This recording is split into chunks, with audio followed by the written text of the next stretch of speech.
Now look at Part 1. Part 1. When Mark and Jane arrived in Edinburgh, they discovered that Mark had left his camera on the train. At the Lost and Found office, he has to fill in a lost property form. First, you have some time to look at questions 1 to 4.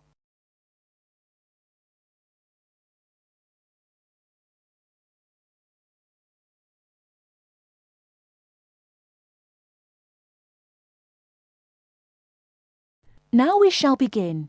You should answer the questions as you listen, because you will not hear the recording a second time. Listen carefully and answer questions 1 to 4. Good evening, sir. Can I help you? Yeah, I think I left my camera on the train from London early today. Did you, sir? Oh, well. In that case, we'd better fill in a lost property form. Can you tell me your name? Yeah, it's Mark Adams. Okay. Your address? You mean in Britain or in the States? How long are you staying? Oh, I've still got a few months in Britain. Okay, then, can you give me your address here? Right. It's 21 Thames Drive, Leigh-on-Sea. That's Leigh on Sea, Essex.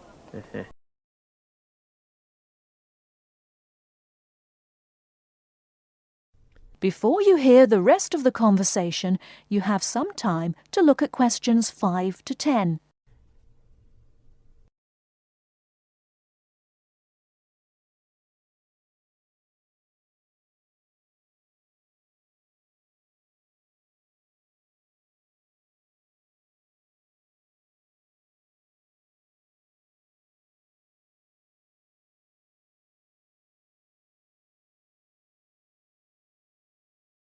Now listen and answer questions 5 to 10. Do you want the phone number? Yes, I'd better have that. Okay, 0702 35211. Thanks. And you say it was a camera. What make and model? It's a Ricoh. Ricoh. How do you spell that? Ricoh. Okay, got that. Now, you say it was the London train. What time did it arrive in Edinburgh? At 4:55 this afternoon. Exactly on time. Well then, if we find it, sir, shall we phone you? No, I think I'll drop in the day after tomorrow to check up. Right you are, sir. We'll do our best.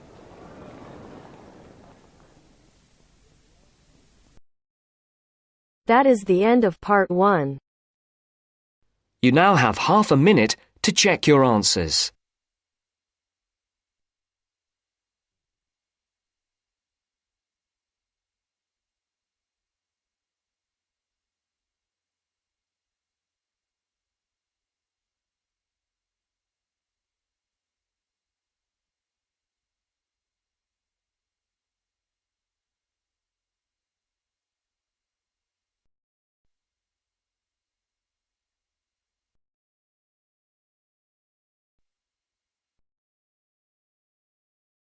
Now turns to Part 2.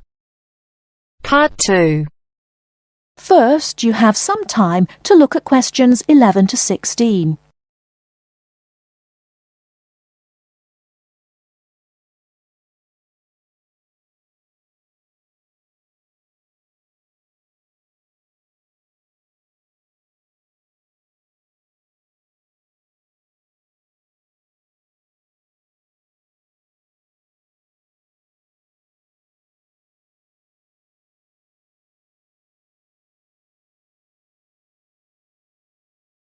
Now, listen carefully and answer questions 11 to 16.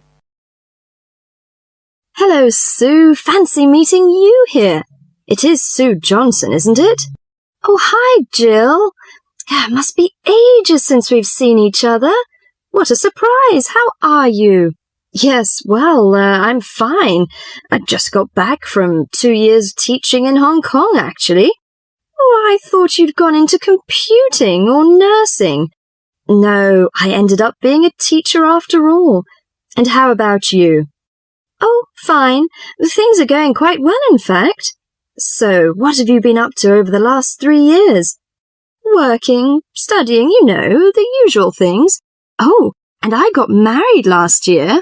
Congratulations. Anyone I know? Yeah, you might remember him from our college days. Do you remember Jerry? Jerry Fox? Jerry? Was he the one with the dark hair and beard? No, that was Sam. No, Jerry's got blonde hair and glasses. He's pretty tall. Well, we got married, finally. Great. And where did the wedding take place? Was it here in London? No, in the end, we decided to get married in Scotland. Jerry's parents lived there, so we were married in the small village church with the mountains in the background. Fabulous. Have you got any pictures? Well, funny you should ask. I have actually got a couple here. They're a bit battered because I've been carrying them around in my bag. Oh, never mind. Let's have a look. Oh, don't you look wonderful? Who are those people behind you? Oh, that's my older sister, Clara. Oh, she looks like you. Do you think so? Everyone says that, but we can't see it. Is she married now? Yes, and she's got 3 children, a girl and twin boys as well. Wow, imagine having twins. Look, why don't we have dinner together and catch up on a few things? Would you like to come over one evening? Oh, that would be lovely. What about next Friday evening? Fine. What time? Shall I come over about 8 o'clock? Oh, come about 7:30. I'm usually home around 6:30, so that'd give me plenty of time to get dinner ready. Oh, fine. And, one last thing. Where do you live? What's the address? Oh, good thinking. Here's my card. The address is on the back. We've got a flat in an old house. We live on the 3rd floor of a large old house. The house has been converted into flats, so when you arrive, you'll need to press the bell, second from the top. The bell second from the top. Okay? There's a little intercom arrangement, so I can let you in. Right. Okay. See you on Friday, then.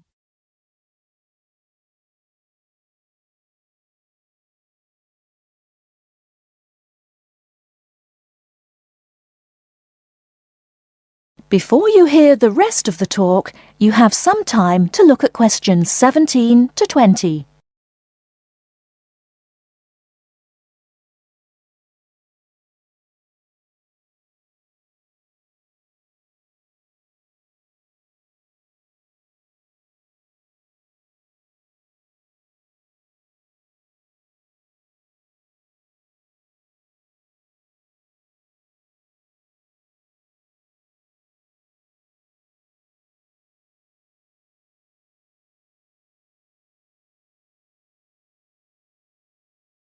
Now listen and answer questions 17 to 20. Welcome, Jill. This is my husband, Jerry. Jerry, this is Jill. Hi, Jill. Nice to meet you. Hi, Jerry. Well, let's come in and take a seat. Sue told me that you've just returned from Hong Kong. Was it a pleasant trip? What kind of city is it? Oh, well, Hong Kong enjoys a reputation for the flourishing business. It has a population of around 6.6 million. Much larger than that of Sydney, right? Sydney has a population of 4 million, I think. Yes. Did you enjoy staying there? Well, being a metropolis has advantages. You get the latest films and music. There's always something going on, and there's such a wide variety of different people and cultures that it's difficult to get bored. Of course, all this has its downside. The cost of living is very expensive, and most people cannot afford to go out very often. So although the entertainment is available, you have to have a lot of money to enjoy it. Another problem is, like most big cities, there's a lot of crime. What about the weather? I suppose that it gets a lot of rain. Not always. In summer it's humid, but it's cool and dry in winter. The average temperature in June and July is about 91 degrees Fahrenheit. Hotter than here. The best seasons are spring and autumn. They are mild and agreeable.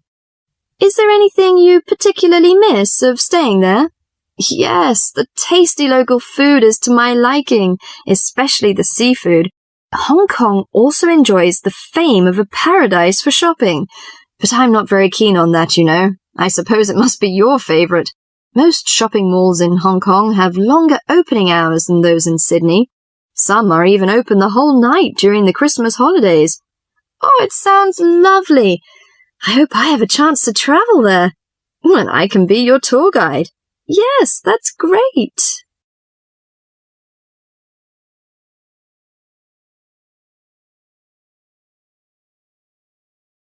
That is the end of part 2. You now have half a minute to check your answers.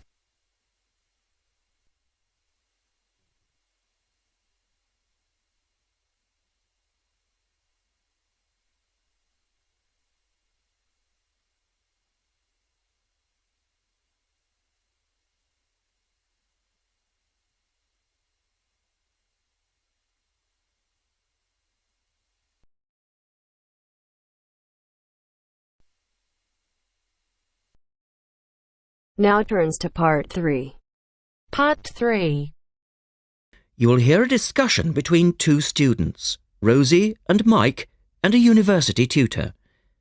In the first part of the discussion, they're talking about a survey they have conducted on local entertainment.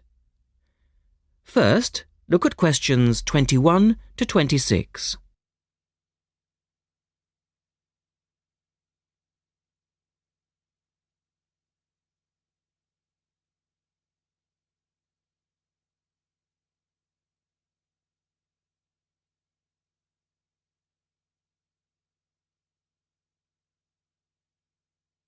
Now listen to the first part of the discussion and answer questions 21 to 26. Good morning, everyone. Well, I think we can start straight away by getting Rosie and Mike to do their presentation. Would you like to start, Rosie? Yes. Well, we've done a survey on local entertainment. Basically, we tried to find out how students feel about the entertainment in the town and how much they use it. Yes, so we've called our project Out and About. Yes, that's a good title, Out and About. We wanted to find out how well students use the entertainment facilities in town, whether they get to see the latest plays, films, that kind of thing. Now, we have our own facilities on campus, of course. Oh, yes. We deliberately omitted those as we really wanted to examine outside entertainment in the town as opposed to on the university campus. Actually, there were a lot of areas to choose from, but in the end, we limited ourselves to looking at 3 general categories: cinema, theatre and music. Right. OK, well, first of all, cinema. In the town, there are 3 main places where you can see films. There's the new multi-screen cinema complex, the old Park Cinema and a late-night Odeon. So, if you look at this chart, in terms of audience size, the multi-screen complex accounts for 75% of all cinema seats. The Park Cinema accounts for 20% of seats, and the late-night Odeon has just 5% of seats. As you probably know, the complex and the park show all the latest films, while the late-night cinema tends to show cult films. So, when we interviewed the students, we thought the complex would be the most popular choice of cinema. But surprisingly, it was the late-night Odeon. Yeah, and most students said that if they wanted to see a new film, they waited for it to show at the park, because the complex is more expensive and further out of town, so you have to pay more to get there as well. Yes, and that adds to the cost, of course, and detracts from the popularity, evidently. Well, next, we looked at theatres. The results here were interesting because, as you know, there's a theatre on campus which is popular, but there's also the Stage Theatre in town, which is very old and architecturally quite beautiful. And there's the large modern theatre, the Ashtop, that has recently been built. So you just looked at the 2 theatres in town? Yes, But the thing about the theatres is that there's a whole variety of seat prices. Also, the types of performance vary. So students tend to buy seats at both and like using both for different reasons. And if they want cheap seats at the ash top, they can just sit further from the front. What we did find that was very interesting is that there are periods during the year when students seem to go to the theatre and periods when they go to the cinema. And we really think that's to do with budget. If you look at this graph, you can see that there's a peak around November, December when they go to the theatre more, and then a period in April, May when neither is particularly popular. And then theatre viewing seems to trail off virtually, while the cinema becomes quite popular in June, July. I think you're probably right about your conclusions. In the second part of the discussion, Rosie and Mike talk about different music clubs. Look at questions 27 to 30 first.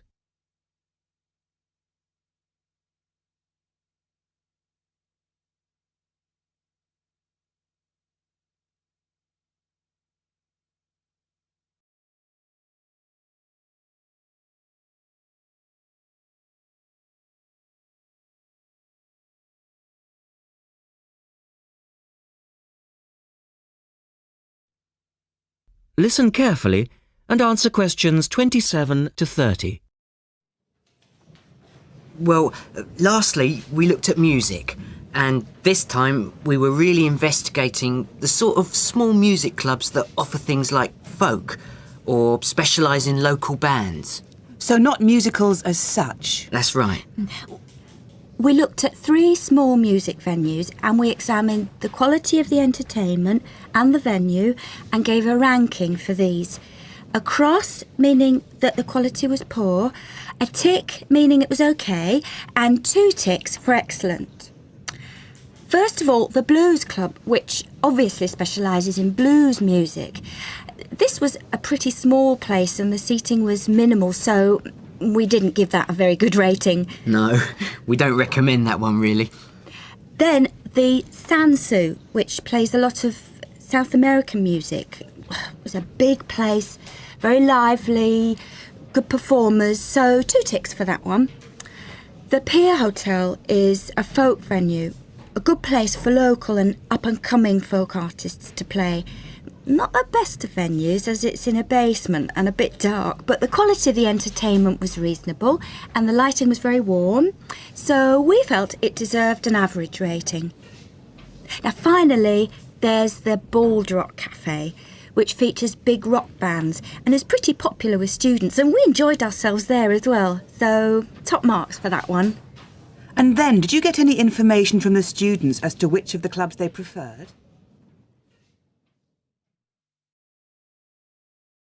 That is the end of part 3. You now have half a minute to check your answers.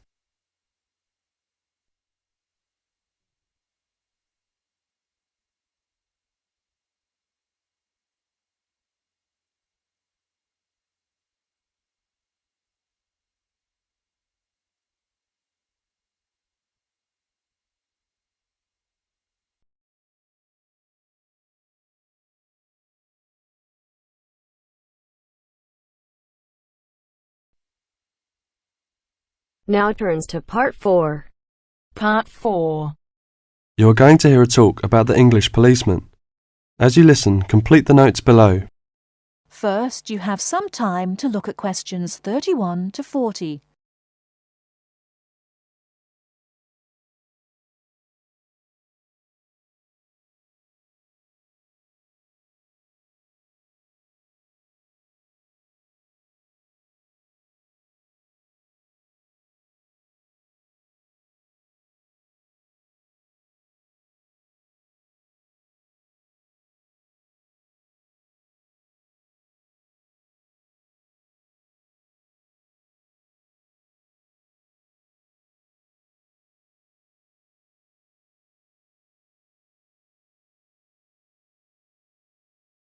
Now listen carefully and answer questions 31 to 40.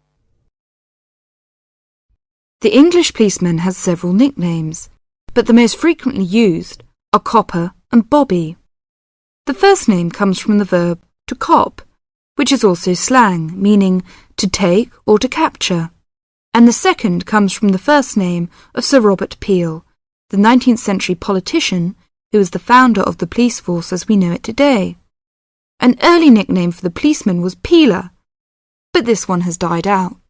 Whatever we may call them, the general opinion of the police seems to be a favourable one, except, of course, among the criminal part of the community, where the police are given more derogatory nicknames which originated in America, such as Fuzz or Pig. Visitors to England seem nearly always to be very impressed by the English police. It has, in fact, become a standing joke that the visitor to Britain, when asked for his views of the country, will always say, at some point or other, "I think your policemen are wonderful." Well, the British bobby may not always be wonderful, but he is usually a very friendly and helpful sort of character. A music hall song of some years ago was called, "If you want to know the time, ask a policeman." Nowadays, most people own watches, but they still seem to find plenty of other questions to ask the policeman. In London, the policemen spend so much of their time directing visitors about the city that one wonders how they ever find time to do anything else. Two things are immediately noticeable to the stranger when he sees an English policeman for the first time. The first is that he does not carry a pistol, and the second is that he wears a very distinctive type of headgear, the policeman's helmet. His helmet, together with his height, enables an English policeman to be seen from a considerable distance, a fact that is not without its usefulness. From time to time it is suggested that the policeman should be given a pistol, and that his helmet should be taken from him. But both these suggestions are resisted by the majority of the public and the police themselves. However, the police have not resisted all changes. Radios, police cars, and even helicopters give them greater mobility now. The policeman's lot is not an enviable one, even in a country which prides itself on being reasonably law-abiding. But, on the whole, the English policeman fulfills his often thankless task with courtesy and good humour, and with an understanding of the fundamental fact that the police are the country's servants, and not its masters. That is the end of part 4. You now have half a minute to check your answers.